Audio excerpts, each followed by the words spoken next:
Hello everyone, once again welcome to my YouTube channel, and I am Jyotirmoy sir and you are watching Chemistry for All.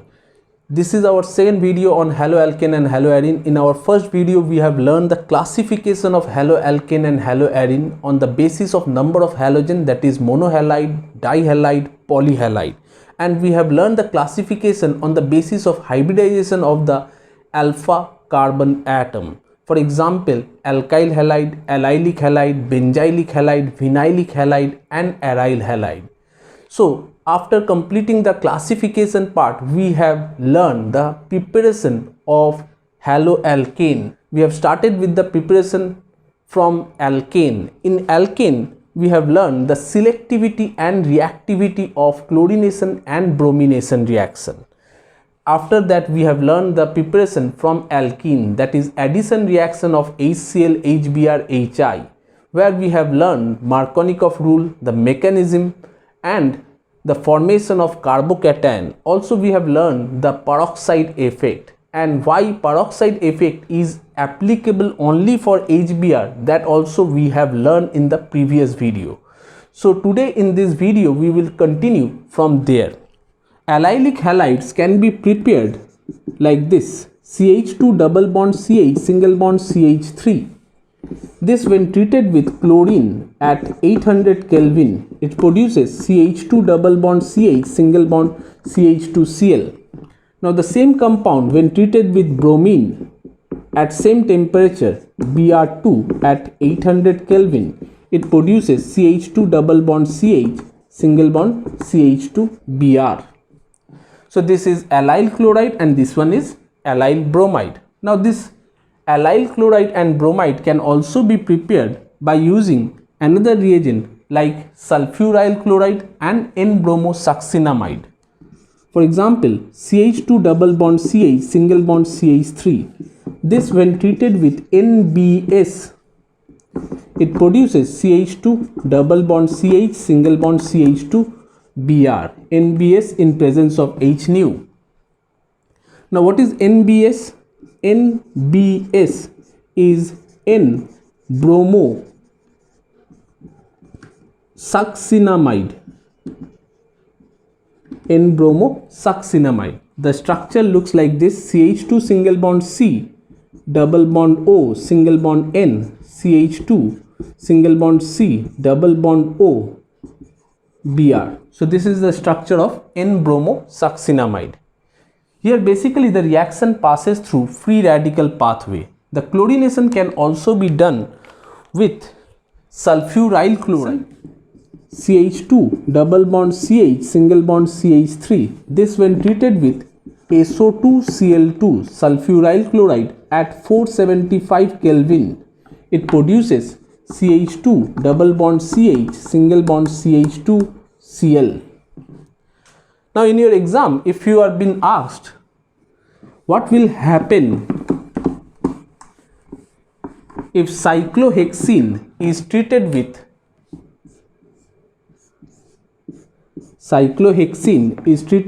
NBS in presence of H nu, and what will happen if it is treated with bromine Br2 in presence of CCl4.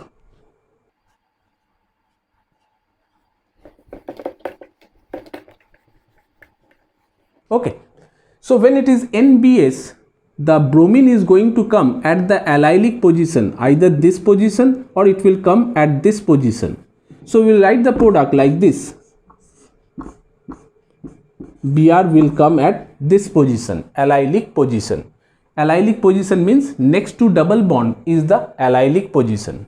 Now when we are using Br2 in presence of CCl4, it is basically the addition reaction on the double bond. So the bromine will get added on double bond. This is one test for unsaturation.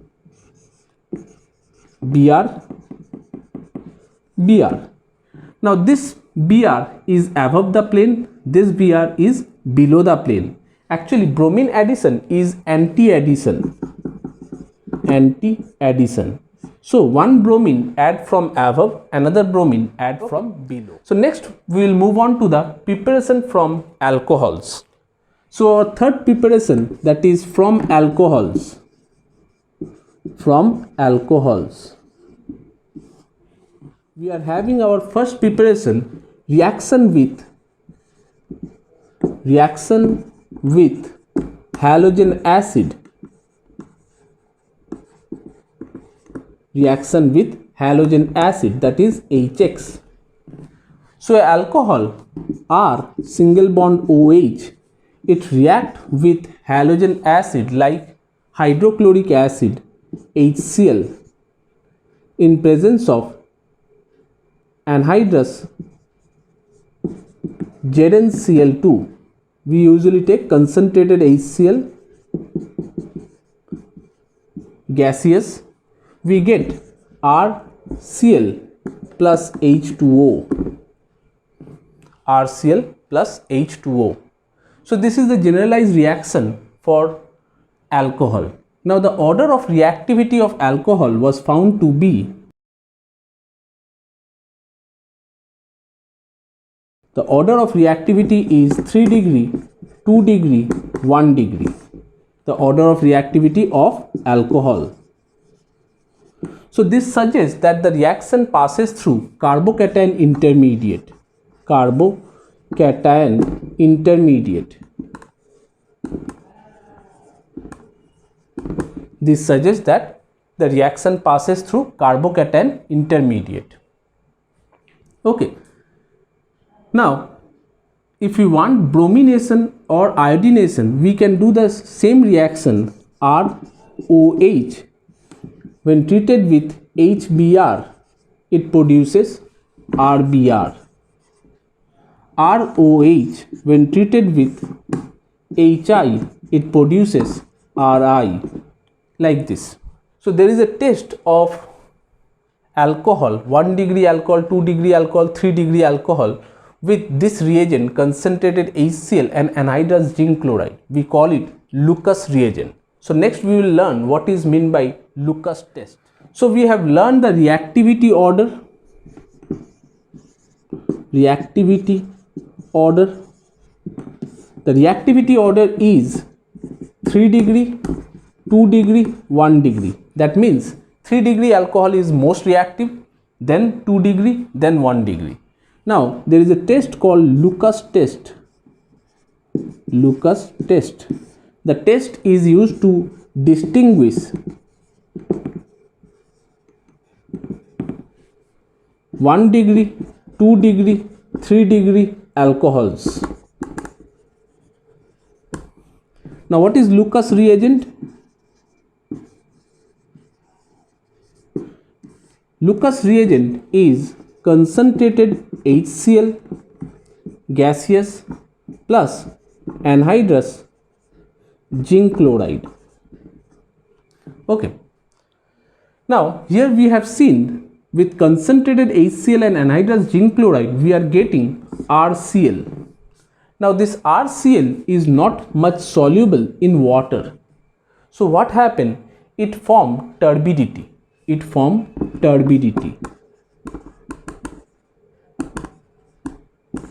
Just like when we mix Dettol in water or phenol in water, the water becomes milky white, and that is called turbidity.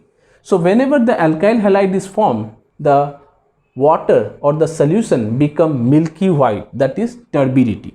So in case of 3 degree alcohol gives turbidity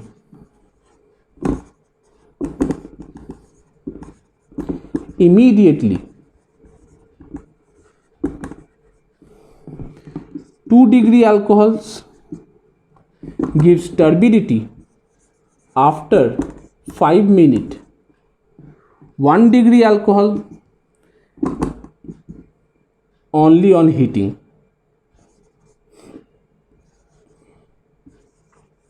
NEET and JEE exam, it will be asked which of the following alcohol will not give turbidity at room temperature. So 1 degree does not give turbidity at room temperature. It gives turbidity only on heating. So 1 degree is the final answer. So next we will see the preparation of haloalkane from alcohol, the second part, that is using phosphorus halide, phosphorus trihalide or phosphorus pentahalide. Part B, using or reaction with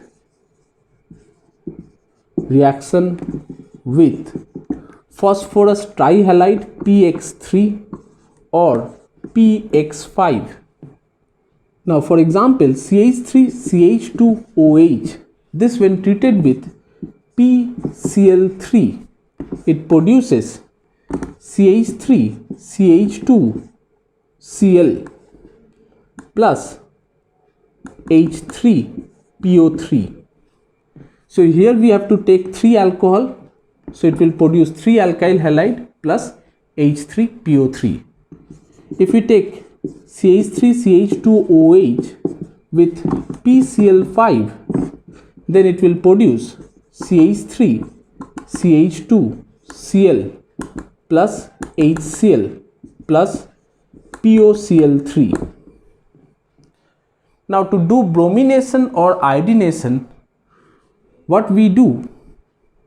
We use bromine or iodine in presence of red phosphorus, because PBr3 and Pi3, they are highly unstable. They are not usually obtained from the lab. They are unstable. So we prepare them in situ. That means within the reaction mixture. So what we do? CH3CH2OH, we add bromine Br2 in presence of red phosphorus. So we'll get CH3CH2Br. Now if you use iodine I2 in presence of red phosphorus, you will get CH3CH2I. Okay. Now the third one, reaction with SOCl2, that is thionyl chloride. Okay. Now when an alcohol CH3 single bond, when an alcohol like this, CH3 single bond C, single bond OH,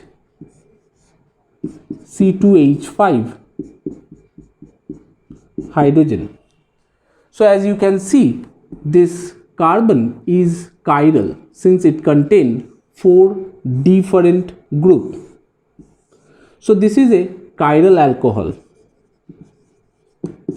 So if this chiral alcohol is treated with SOCl2, then it will produce CH3 C single bond Cl, C2H5 H. The chlorine and the OH are on the right hand side. That means here retention of configuration takes place. Retention of configuration takes place. The reaction passes through SNI pathway. Now if the same reaction is carried out in presence of pyridine, then what happens? If the same reaction is carried out in presence of pyridine, so we are using SOCl2 in presence of pyridine. In that case, we get CH3 C Cl, C2H5 hydrogen. As you can see, this time the chlorine is on the left hand side. OH was on the right hand side. Now chlorine is on the left hand side, that is in opposite side. So we say inversion of configuration takes place. Inversion of configuration.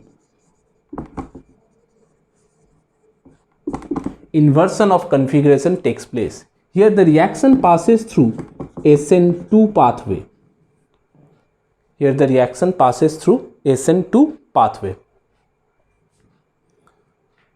The fourth preparation is halogen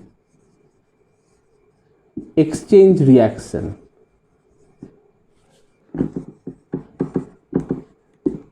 So in this halogen exchange reaction, we will discuss only two reactions. The first one is called Schwarz reaction. Schwarz reaction. So this reaction is used to prepare fluoroalkane from bromoalkane or iodoalkane. CH3CH2Br when treated with silver fluoride AgF or Hg2F2, it produces CH3CH2F. So this is the only way by which we can prepare fluoroalkane. The second reaction is Finkelstein reaction.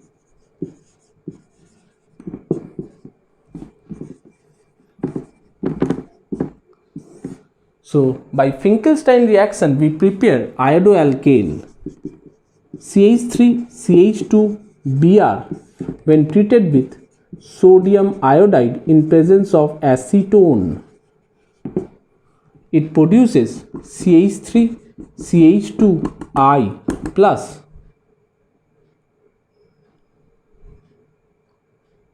NaBr. Okay. So here this NaBr is precipitated in acetone medium. The reaction moves in the forward direction because sodium iodide is soluble in acetone but sodium bromide is insoluble. So the moment sodium bromide is formed, it gets precipitated, and so the reaction move in forward direction to produce more and more of sodium bromide and ethyl iodide. The reaction is basically SN2 reaction. Next, we will study the last preparation, that is preparation of haloalkane from carboxylic acid. This reaction is called Borodin-Hunsdiker reaction.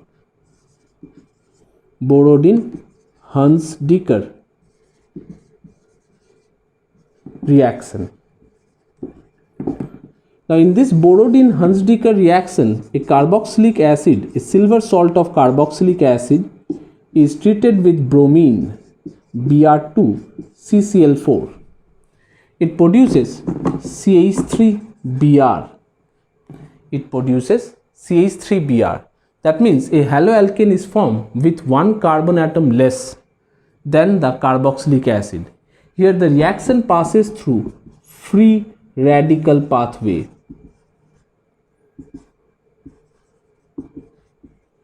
Here the reaction passes through free radical pathway. Now all this preparation we have learned. Out of all this preparation, the best preparation is the reaction with thionyl chloride. Why? Because just now we have seen the preparation with thionyl chloride, it produces two byproducts. See, ROH alcohol react with SOCl2, it produces RCl plus SO2 plus HCl. Now this SO2 is gaseous, this HCl is gaseous. So these two byproducts are gaseous, so they readily escape, leaving behind pure alkyl halide. So in this reaction we get pure alkyl halide. So this is the best method. So whether you are using SOCl2 alone or SOCl2 in presence of pyridine, always the reaction byproduct are SO2 and HCl. So this one is the best reaction. SOCl2, it will give SNI reaction. SOCl2 in presence of pyridine, it will give SN2 reaction. Hope you have enjoyed the lecture. Thank you for watching. See you all in the next video. Thank you.